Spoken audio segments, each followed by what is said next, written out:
So hey I am Bhavesh, welcome to Bhavesh blogger blog. जैसे कि पिछले ब्लॉग में हमने देखा कि हमारा एक प्लान था नागपुर टू पचमढ़ी, लेकिन वो ट्रैवल्स और हमारे मिसकम्युनिकेशन के चक्कर में वो प्लान बिल्कुल ही फ्लॉप हो गया। तो सबके मायूस होने के बाद मेरे फ्रेंड्स ने मुझे सजेस्ट किया कि अभी श्रावण मास भी चल रहा है तो क्यों ना हम त्र्यंबकेश्वर जाए। तो त्र्यंबकेश्वर डायरेक्ट जा नहीं सकते, इसलिए हमने नासिक सबसे पहले नासिक की ट्रेन कैच की और प्लान बनाया कि चलो त्र्यंबकेश्वर महाराज के दर्शन करते हैं, यानी कि भोलेनाथ के।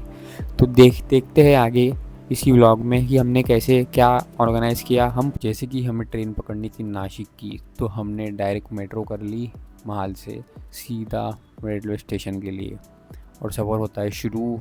ये ट्रेन के सफ़र के बीच का पीओवी है विथ हल्की फुल्की बारिश। देन सुबह सुबह ट्रेन रुकती है एक अनजान स्टेशन पर और ये है मेरा मॉर्निंग पोज विथ कौवा एंड चिड़ियों की चड़चड़ाहट। तो गाइस देखो, आज 15 अगस्त है। तो पुलिस वालों की परेड है यहाँ पे रेलवे स्टेशन पर। गाने वाने चल रहे हैं। पाँच पाँच तो मतलब 2-5 साल पहले होता तो मैं भी अभी कॉलेज में परेड या फिर झंडा वंदन कर रहा होता था। मराठी में झंडा वंदन बोलते हैं फ्लैग होस्टिंग को। तो यहाँ पर वही चालू है लगता। पहुँच चुके हैं नासिक रेलवे स्टेशन। देखो ट्रेन का आवाज भी आ रहा है। ऐसा रास्ता है यहाँ से। ये कौन सी सुविधा है समझ ही नहीं रही। यहाँ से लोग जा रहे हैं और ऐसा रास्ता बनाया है रेलवे वालों ने। देखो इतना जबरदस्त रास्ता है। अब हम भी यहाँ से पार करते हुए जाएंगे। तो गाइस अभी हम रेलवे स्टेशन के बाहर आ चुके हैं। अभी यहाँ से हम त्र्यंबकेश्वर के लिए बस या फिर कोई कैब ढूंढने वाले हैं। तो आगे चल के दिखाता हूँ आपको जैसे जैसे चीज़ें होती है। अब यहाँ से सीधा हम त्र्यंबकेश्वर निकलने वाले विदाउट एनी रेस्ट, और फिर वहाँ पर कोई लॉज या होटल दिखेगी। आगे दिखाता हूँ मैं वीडियो में आपको। नई सुविधा दिख रही है स्लीपिंग वात्सल्यम एसी स्लीपिंग पॉड। यहाँ पे कुछ लोग भी दिख रहे हैं। यहाँ से जाने का रास्ता दिख रहा है जिस हिसाब से लोगों बना हुआ है। तो स्लीपिंग पॉड दिख रहा है मुझे। तो गाइस अभी हम पूछने गए थे कि कैसा क्या है, त्र्यंबकेश्वर की बस मिलने वाली है या फिर ऑटो टैक्सी करनी पड़ेगी। तो लगातार बसेस है, तो हम अभी नाश्ता करने जा रहे हैं सब लोग। ये है बस टू त्र्यंबकेश्वर इस सफ़र के बीच का पीओवी विथ अंजनेरी पहाड़ एंड लॉट्स ऑफ अदर पहाड़। तो ब्लॉग को कंटिन्यू करते हैं। त्र्यंबकेश्वर पहुंच चुके हैं। वहाँ से मैंने बताया वैसे 70 रुपये में पर सीट हमको बस मतलब ट्रैवल्स मिल चुकी है गवर्नमेंट। कि हम डायरेक्ट हमको यहाँ पे छोड़ दिया। तो मैंने उनको बोला था कि हमको संत गजानन महाराज संस्था में छोड़ना। यहाँ पे होटल चेन बोल सकते हैं, लेकिन ये मतलब निःशुल्क टाइप सेवा बोलेंगे। मराठी में निःशुल्क मतलब फ्री ऑफ कॉस्ट। यहाँ पर एकदम लग्जरी फैसिलिटीज़, लग्जरी एमिनिटीज़ एकदम ना के बराबर रेट में मिलती है। जैसा कि आप देख सकते हैं एकदम रिजॉर्ट टाइप व्यू।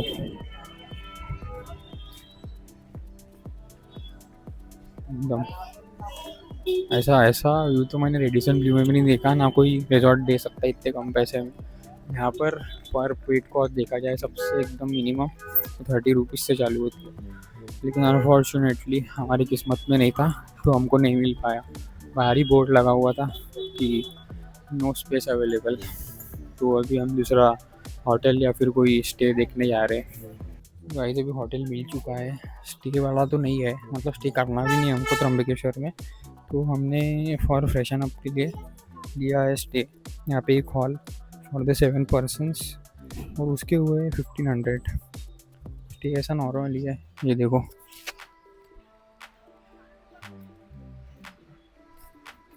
तो अभी से फ्रेशन अप होंगे और फिर अभी ट्रैकिंग के लिए जाएंगे। पहले महादेव का दर्शन लेंगे और उसके बाद डायरेक्ट ट्रैकिंग जाएंगे ब्रह्मगिरी पर्वत। उसके बाद ये जब भी कंप्लीट होता है तो बैग लो और फिर वापस नासिक। हम ट्रैकिंग के लिए नहीं कर रहे और महाकाल के दर्शन के लिए नहीं कर रहे, तो हमारा लगेज भी रख दिया।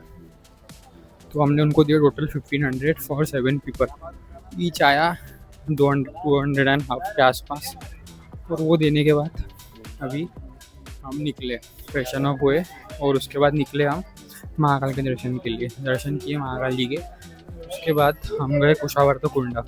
कुशावर्त कुंडा के बाद पूजा पाठ करने के बाद उनके सामने ही फ्रंट में एक भोजनालय या फिर बोल सकते हैं नाश्ता सेंटर है। तो वहाँ पर ही करना। मैं ऐसे प्रमोशन तो नहीं कर रहा हूँ, प्रमोशन करवाएंगे भी नहीं वो लोग। तो इतना बड़े ब्लॉगर तो है नहीं, बन जाएंगे आप सबको सपोर्ट से। तो वही तो वो बता रहा था कि वहीं पे नाश्ता करना, बाकी का सब ऑयली होता है लेकिन वो फ्रेश बना के देते हैं। और मैंने यहाँ की एक नई ट्राई की, गुलकंद वड़ी या कुछ तो ऐसा बोल रहे थे, वड़ी, वो वड़ी खाई। वड़ी भी बहुत प्यारी थी, एकदम शुद्ध घी में बनी थी, डालडा वालडा से नहीं थी। तो वो वड़ी खाने के बाद हम अभी जा रहे हैं धूप, अपने जा रहे हैं अभी ट्रैकिंग के लिए। ट्रैकिंग है अभी यहाँ पर आगे, वो देखो। तो ट्रैकिंग के लिए हम जा रहे हैं ब्रह्मगिरी। ब्रह्मगिरी पर्वत अब भी दिखाए हैं, देखो फिर से एक बार। ब्रह्मगिरी इधर जा रहे हैं। तो इधर जाने के लिए ऑटो का भी ऑप्शन है, 1 किलोमीटर है। लेकिन अभी हम सब साथ साथ, मतलब कोई एजेड भी नहीं है, कोई कुछ भी नहीं है। अभी नहीं चलेंगे तो अब चलेंगे, इसलिए अब जा रहे हैं ट्रैक करने। टोटल 15 किलोमीटर का ट्रैक है, लेकिन वो करेंगे नहीं, इसलिए अभी जा रहे हैं। जहाँ जहाँ तक होता है, जहाँ तक सांस नहीं खुलती, वहाँ तक जाएंगे। तो चलो फिर। तो गाइस ये भी एक कुंड है, यहाँ पर नारायण नागबली और जो कि काल सर्पदोष की पूजा होती है, इसमें विसर्जन किया जाता है, ऐसा बोल रहे हैं। सो आई होप आपने वीडियो यहाँ तक देख के बहुत ही एंजॉय किया होगा, बहुत ही एंजॉय नहीं तो लाइक किया होगा। तो please subscribe to my channel for next upcoming blog. तो आपने देखा होगा कि मैंने ब्लॉग बीच में ही एकदम क्यों रोक दिया, तो उसके पीछे एक रीज़न है। तो इतनी कठिनाइयों के बाद हमने ये ट्रैक प्लान किया था। तो उस बीच क्या हुआ, हम गए तो वहाँ पे बारिश भयंकर चालू हो गई। तो मुझे तुरंत ही कैमरा बंद करना पड़ा, क्योंकि मैं वहाँ पे अपना वाटरप्रूफ कैमरा गियर भूल गया था, मतलब अपने नागपुर में भूल गया था घर में अपने। तो वही, तो सामने जाकर देखता हूँ कि भाई वहाँ पर मतलब ऊपर जाना मना कर दिया, मतलब बंद कर दिया ऊपर की एंट्री। तो हमने उनसे पूछा कि ऊपर की एंट्री क्यों मना कर दी। तो वहाँ पे भयंकर बारिश हो रही थी ऊपर, नीचे तो इतनी नहीं थी लेकिन ऊपर बहुत भयंकर बारिश हो रही थी। और कुछ मतलब बहुत सारे लोग वहाँ पर सुबह से ट्रैक कर रहे थे, कुछ लोग ने वहाँ पे रुक रुक के टाइम पास कर रहे थे। तो बहुत ऊपर भीड़ बढ़ चुकी थी और लोग ऐसे ही मतलब इलीगल रास्ते, इलीगल नहीं बोल सकते, मतलब क्या झाड़ियों झूड़ियों, मतलब रिस्की रास्ते से जा रहे थे। तो हम वहाँ से भी जा सकते थे, लेकिन हमने चूज़ किया कि भाई नहीं आते, इतना रिस्क क्यों लेते हैं। अब पहले ही तो इतनी बुरी अपनी प्लानिंग चल रही है, तो कुछ अनहोनी ना घट जाए। तो हमने तो ट्रैकिंग का प्लान कैंसिल किया और नेक्स्ट डे का सोच के हमने सीधा नासिक वापस आए। तो जैसे कि बीच में वापस आते आते हम नासिक जाने वाले थे और सोचा था, जैसे कि हमने पहले भी ब्लॉग में तुमको बताया कि हम नासिक भी घूमने वाले हैं। तो फर्स्ट डे हमारा ऐसा था कि हम सिर्फ ट्रैकिंग करेंगे, मतलब पहले बाबा के दर्शन लेंगे, फिर ट्रैकिंग करेंगे, उसके बाद नासिक वापस आके नासिक के स्पॉट वहाँ पे देखेंगे, गंगा आरती एंड ऑल।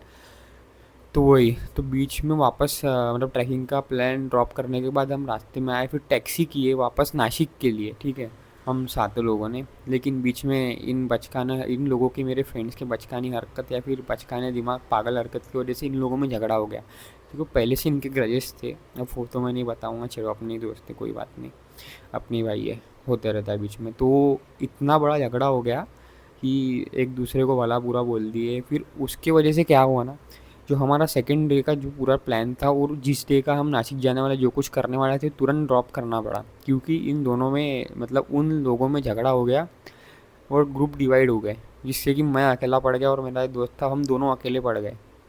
तो हम क्या करें, इन दोनों ने सीधा बोल दिया कि हम अपने अपने शहर जाएंगे, एक बोलता है नासिक रुकेंगे, एक बोलता है हम अपने शहर जाएंगे। तो उस बीच में बहुत बहुत बहसबाजी हुई नासिक में आने के बाद। चाय पे बहुत बहसबाजी हुई, मैं क्या बताऊँ, दोनों को समझा लेकिन दोनों मानने को तैयार नहीं। तो आखिरकार मैं फ्रस्ट्रेट होके नागपुर की बस किया तुरंत ही तुरंत, और 9 बजे की बस पकड़ के डायरेक्ट नागपुर आ गया।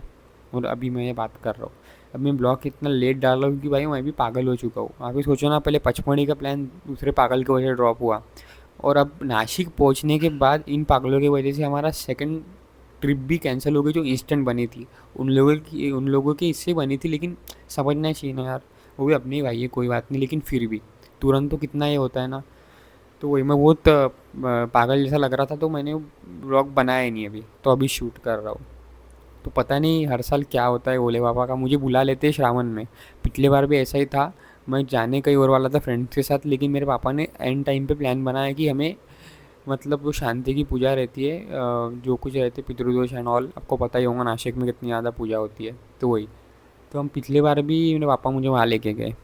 तो पिछले बार भी श्रावण मास ही था, और इस बार भी देखो पचमढ़ी जाने वाला था, लेकिन भोले बाबा ने मुझे वहाँ बुला लिया। तो पता नहीं क्या प्यार है भोले बाबा का, तो हर बार मुझे बुला लेते। इस बार भी देखो बोले तू ट्रिप में मत घूम, तू ट्रैकिंग मत कर, बस मेरे दर्शन कर और चुपचाप घर निकल। तो ठीक है, उनकी मर्ज़ी, कोई बात नहीं, उनका कोई और प्लान होगा। तो फिर वही, तो यहाँ तक आप वीडियो को देख रहे हैं तो please like share and subscribe to my blog and wait for my next blog. Thank you so much.